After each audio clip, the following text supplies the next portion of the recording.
오늘 우리에게 주신 하나님의 말씀은 마태복음입니다.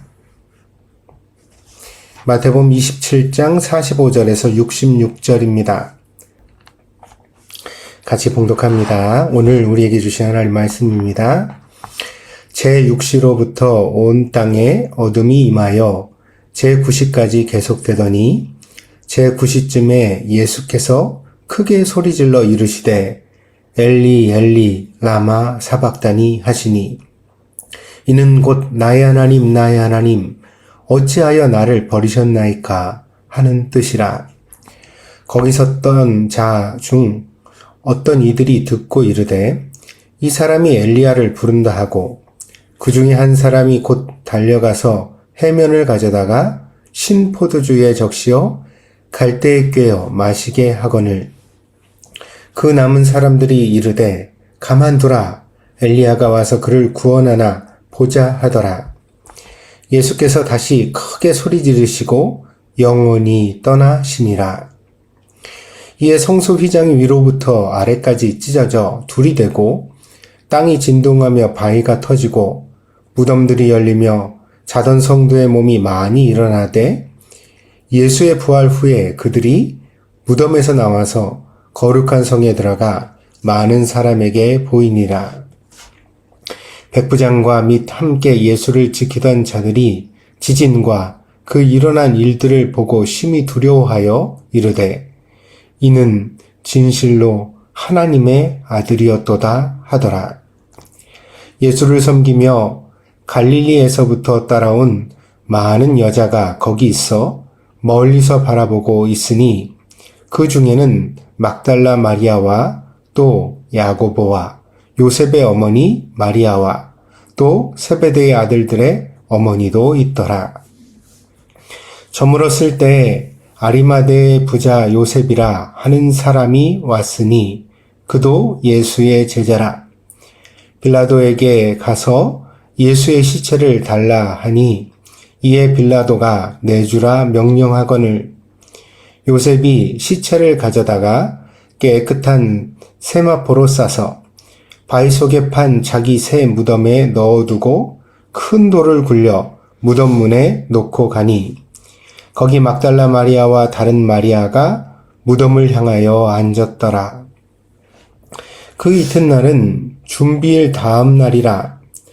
대제사장들과 바리새인들이 함께 빌라도에게 모여 이르되 주여 저 속이던 자가 살아있을 때에 말하되 내가 사흘 후에 다시 살아나리라 한 것을 우리가 기억하노니 그러므로 명령하여 그 무덤을 사흘까지 굳게 지키게 하소서.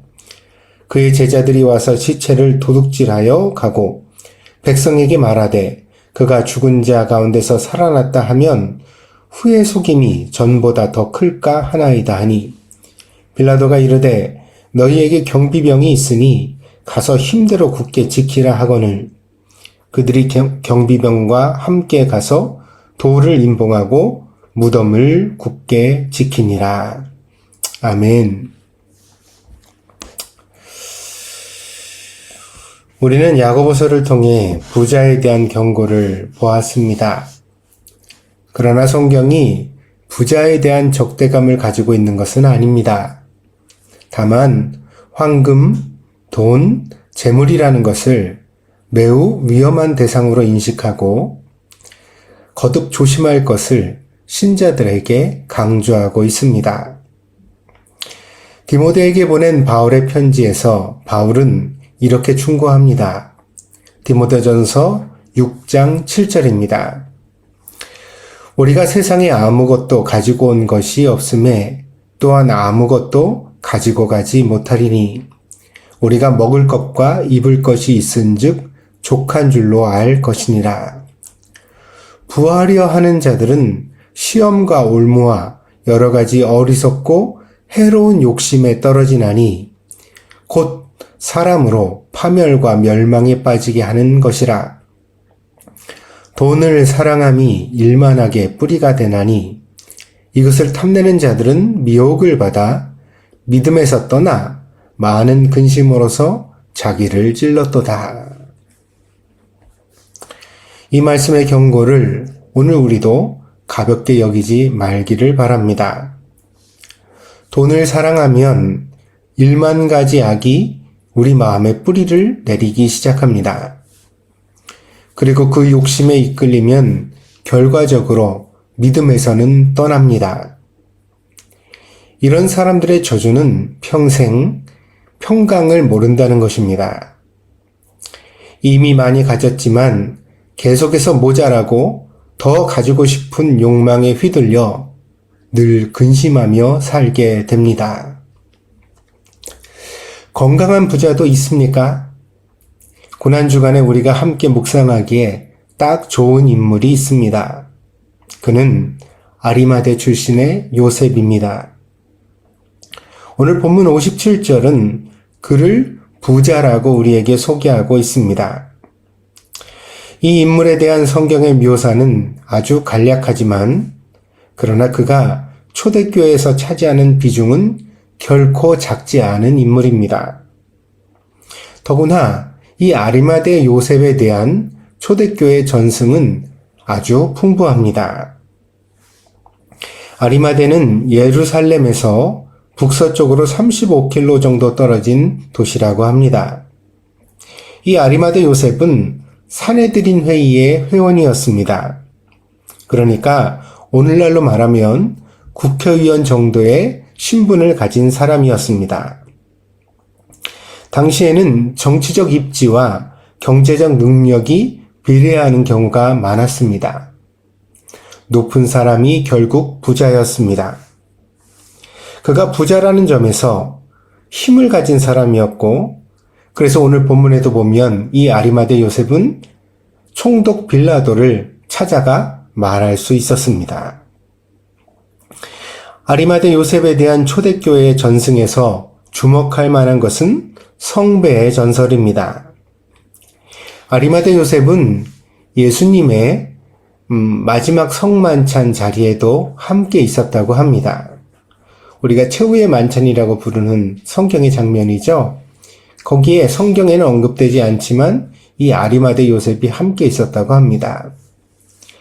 그래서 예수님께서 성찬식을 하셨던 그 잔을 이 아리마대 요셉이 간직했다고 합니다.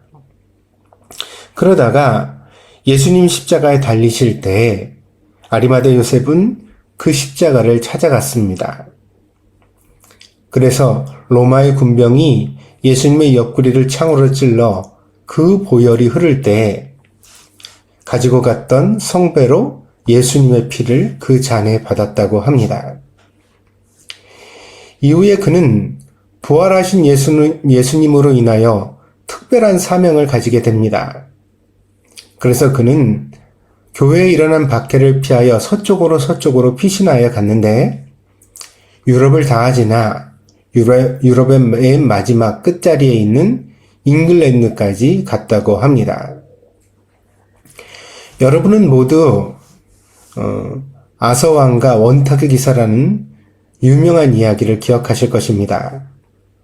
그리고 전설에는 이 아서왕과 원탁의 기사들이 평생 동안 잃어버린 성배를 찾았다는 말이 기록되어 있습니다. 이때 잃어버린 성배라고 말한 것이 바로 아리마대 요셉이 이스라엘에서 영국까지 가지고 갔던 그 성배를 뜻한다는 것입니다. 또한 이 아리마대 요셉은 외경인 빌라도 행전에 보다 더 자세한 이야기가 언급되어져 있습니다. 본문에서 대제사장과 바리새인들이 염려하는 바가 있습니다. 예수님의 시체를 제자들이 훔쳐가서 예수님의 부활을 조작하면 어떻게 하느냐는 불안입니다. 그래서 이들은 자기 군병을 시켜 예수님의 무덤을 지키게 했습니다. 그러나 결국 예수님은 부활하셨습니다. 그러자 이들은 이 사건이 제자들의 도둑질이라고 모함했습니다. 그리고 그렇게 예수님의 시체를 빼돌린 인물로 지목받은 사람이 아리마대 요셉이었다고 합니다. 빌라도 행전에는 결국 이 아리마대 요셉이 시체를 훔친 범인으로 몰려 감옥에 갇혔다고 기록되어져 있습니다. 그러나 그 감옥에 부활하신 예수님이 찾아오셔서 요셉을 놓아주셨고, 그래서 이후로 요셉은 부활의 증인으로서 초대교회 여러 가지 활동을 하게 되었다고 기록되어져 있습니다. 성경과 성경 외의 기록에서 아리마대 요셉에 대한 이야기는 매우 풍부합니다. 그러나 그 어디에도 이 사람에 대한 부정적 이야기를 찾을 수 없었습니다. 그는 신분이 높고 성경이 그렇게 경계하고 있는 바와 같이 많은 재물을 소유한 부자였지만, 그러나 한치의 흔들림도 없이 평생 신앙의 길을 걸었던 그리스도의 제자였습니다. 그에 대하여 오늘 본문은 이렇게 기록하고 있습니다. 오늘 본문 마태복음 27장 57절입니다. 저물었을 때에 아리마대의 부자 요셉이라 하는 사람이 왔으니 그도 예수의 제자라. 빌라도에게 가서 예수의 시체를 달라 하니 이에 빌라도가 내주라 명령하거늘 요셉이 시체를 가져다가 깨끗한 세마포로 싸서 바위 속에 판 자기 새 무덤에 넣어두고 큰 돌을 굴려 무덤 문에 놓고 가니 거기 막달라 마리아와 다른 마리아가 무덤을 향하여 앉았더라. 과연 빌라도는 그냥 요셉에게 예수의 시체를 내어주었을까요? 당시의 관습과 문화로 생각해 볼 때 높은 사람에게 사적인 부탁을 할 때에는 반드시 합당한 선물을 준비해야 했습니다. 그냥 말로만 부탁을 하는 일은 인색하고 무례한 것으로 받아들여졌습니다. 그래서 본문은 아리마대 요셉을 부자라고 언급하고 있는지도 모릅니다. 일반적인 사람들은 잘 감당할 수 없는 값을 지불하여 요셉은 예수의 시체를 찾았을 것입니다. 그리고 자기를 위해 준비했던 무덤에 이 예수의 시신을 안치했습니다. 주변의 감시와 눈총을 감수하면서 정치적인 손해와 물질적 손해를 감수하면서 요셉은 기꺼이 예수님을 위해 이 일을 행하였습니다. 그리고 또한 오늘 본문의 61절에 보면 예수의 죽음을 슬퍼하는 여자들이 그 무덤 곁에 앉아 있을 수 있도록 배려한 것도 바로 아리마대 요셉이었습니다. 아리마대 요셉은 재물을 가졌으나 재물에 잠식되지 않은 신앙인의 전형입니다. 그는 돈이 많았지만 돈을 사랑하지 않았고 기꺼이 필요한 일에 그것을 사용할 줄 아는 사람이었습니다. 예수께서 십자가에 달리시기 얼마 전에 한 여인이 옥합을 깨뜨려 향유를 그 발에 부었던 사건이 있습니다. 제자들은 분노했습니다. 그 값비싼 향유를 제값에 팔아 차라리 가난한 사람들에게 나눠주는 것이 더 옳다고 말했습니다. 그러나 예수님의 생각은 달랐습니다.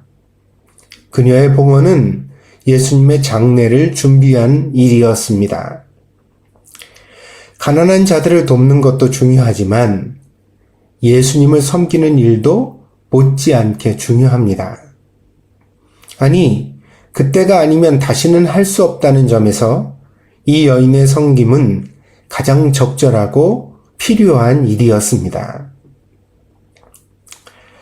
요셉이 가진 돈과 권력을 사용하여 예수의 시체를 빌라도의 손에서 받아올 때에 이 요셉의 행위를 이해해준 사람, 도와준 사람들이 있었을까요? 12사도 중에서 가룟 유다를 제외한 11명의 사도조차 정신없이 도망가고 숨어있던 상황이었습니다. 그러나 요셉은 나섰습니다. 그리고 자기가 가지고 있는 힘을 다 썼습니다. 그의 행동은 오늘까지 우리에게 선한 부자의 전형이 되고 있습니다. 사람은 누구나 부자가 되기를 원합니다. 그러나 그리스도인은 과연 누구를 위한 부자인지를 고민해 봐야 합니다. 만약 하나님께서 우리에게 부자라는 이름을 주신다면 야고보서에 등장하는 부자처럼 살 것인지 아리마대 요셉과 같은 부자가 될 것인지 우리는 마음에 묵상해야 하겠습니다. 하나님의 영광을 위하여 그리고 사람들을 위하여 기꺼이 허비할 줄 아는 부자 말입니다. 역시나 그렇게 살아갈 힘은 우리 자신의 인격과 의지로는 힘들어 보입니다. 우리에게는 그렇게 사랑이 많지 않고 그렇게 깊은 것을 알아보는 지혜가 없습니다. 그래서 우리는 기도해야 합니다. 성령님의 도우심을 받아야만 아리마대 요셉과 같은 삶이 가능할 것입니다. 주님의 은혜를 받아 살아야 돈에 취하지 않고 정신을 똑바로 차려 믿음의 길을 끝까지 걸어갈 수 있을 것입니다. 오늘 우리에게도 아리마대 요셉과 같은 하나님의 은혜가 늘 마음속에 있기를 바랍니다. 기도하겠습니다.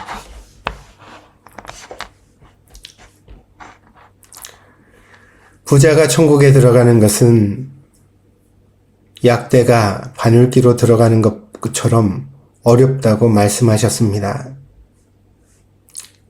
예수님이 이렇게 경고하셨지만 그럼에도 불구하고 우리들은 늘 부자가 되고 싶어 합니다. 부자가 되고자 합니다. 돈을 사랑함이 1만 가지 악의 뿌리가 된다고 사도 바울이 힘주어 설교하지만 그 설교를 듣고도 근심이 많아도 좋으니 부자가 됐으면 좋겠다고 생각하는 사람들이 많습니다. 주님, 피할 수 없는 욕심이라면 그 욕심을 신앙 안에서 다스리고자 합니다. 우리가 만약 부자가 될 수 있다면 아리마대 요셉과 같은 부자가 되게 하여 주시옵소서. 진심으로 돈에 취하지 않고 돈에 영원히 잠식당하지 않고 하나님이 주신 물질을 하나님의 영광을 위하여 마땅히 사용하며 그럼에도 불구하고 평생 겸손하고 온유하게 살아가는 그리스도의 제자가 될 수 있도록 주님, 우리에게 믿음의 힘을 허락하여 주시옵소서. 오늘 우리가 하나님 앞에서 우리 자신을 돌아보기를 원합니다. 우리는 누구를 위해 살아가고 있습니까? 이기적인 목적을 쫓아 나 자신을 행복하게 하기 위하여 살아가고 있습니까? 아니면 하나님의 영광을 위하여, 형제들의 유익을 위하여, 하나님의 공동체인 교회를 위하여 살아가고 있습니까? 주님, 우리들의 삶의 목적이 하나님의 말씀 앞에서, 은혜 앞에서 바로 세워지게 하여 주시옵소서. 하나님이 우리 모두를 하나님의 능력 가운데 붙잡아 주시기를 원합니다. 감사드리며 예수님의 이름으로 기도하였습니다. 아멘.